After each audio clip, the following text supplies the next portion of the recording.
Recording start in 5, 4, 3, 2, 1. Start.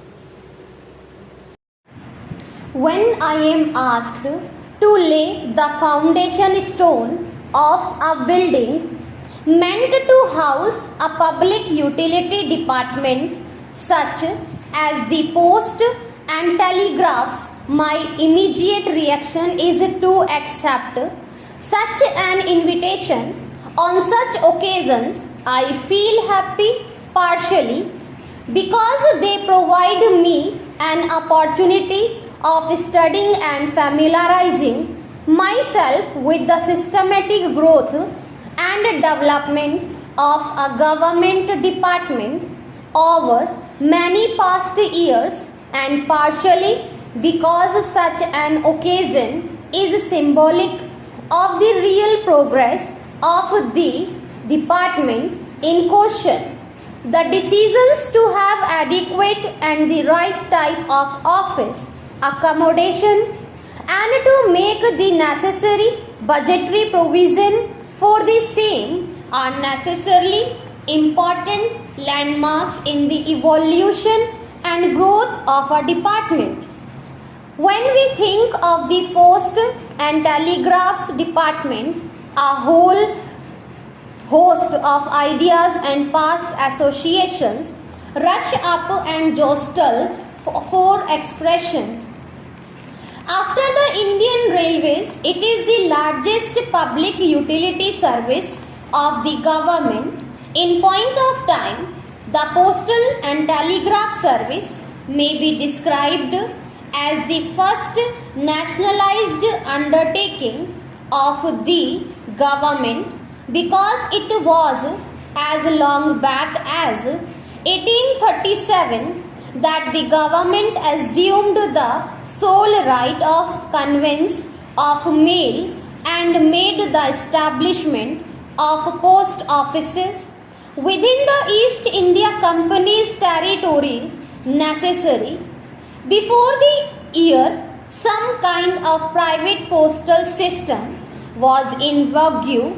All this was banned in 1837, excepting a few services which ran under government license. As the company's territories extended to cover the rest of the country, the whole of India came within the government's postal service.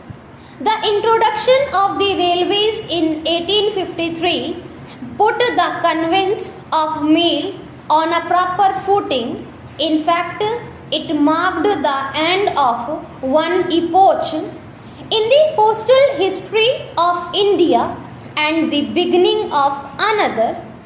As I said, the Post and Telegraphs Department is the second largest public utility service of the government.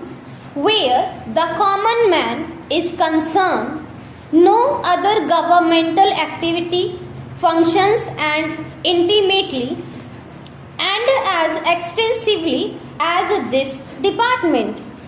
The punctual postman going on his rounds all round the year, the long red colored letter box standing guard at a familiar corner in a village, the modest but which serves as a post office, all these symbols have a peculiar meaning for everyone in an Indian village.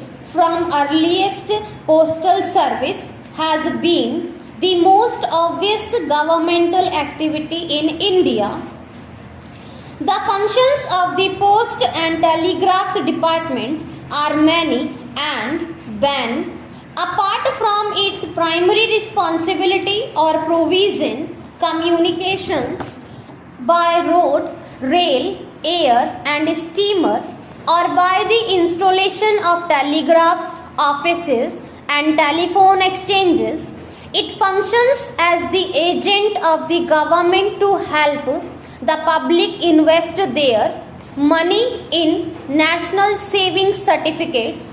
It offers facilities for life insurance though on a limited scale. It provides banking facilities and thus encourages a sense of thrift among the public, although conveyance of post was undertaken as a government monopoly in 1837. It was in 1925 that the department was commercialized till 1947, the year of our independence. Its expansion and progress had been slow, though quite steady. I am glad to say that since independence, the department has taken long strides in its determination to provide each village with proper communication facilities. Over 25,000 post offices have been opened since August 1947 as compared with 20,240 which were already in existence. In undivided India, this increase in the number of post offices as it is gives, I believe, an idea of the progress that the Post and Telegraph Department has made during the last 7 years. At present, every village with a population of 2,000 or more has been provided with a post office.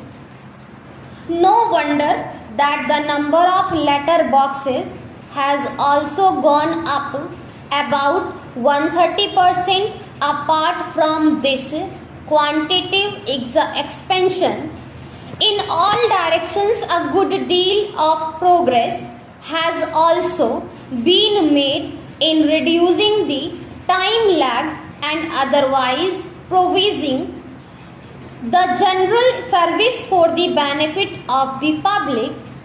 Whenever an occasion for general review of National Congress progress during the years of freedom has arisen, I have heard our telecommunication services being mentioned prominently.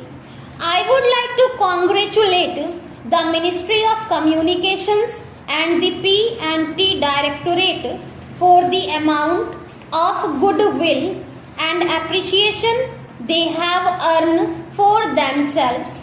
The All UP Airmail Scheme, constituting as it does a unique landmark in the history of mail communications in India, the institution of mobile post offices in urban areas, the novel Own Your Phone scheme, and the contribution that the Post and Telegraph Department has made in popularizing the national language.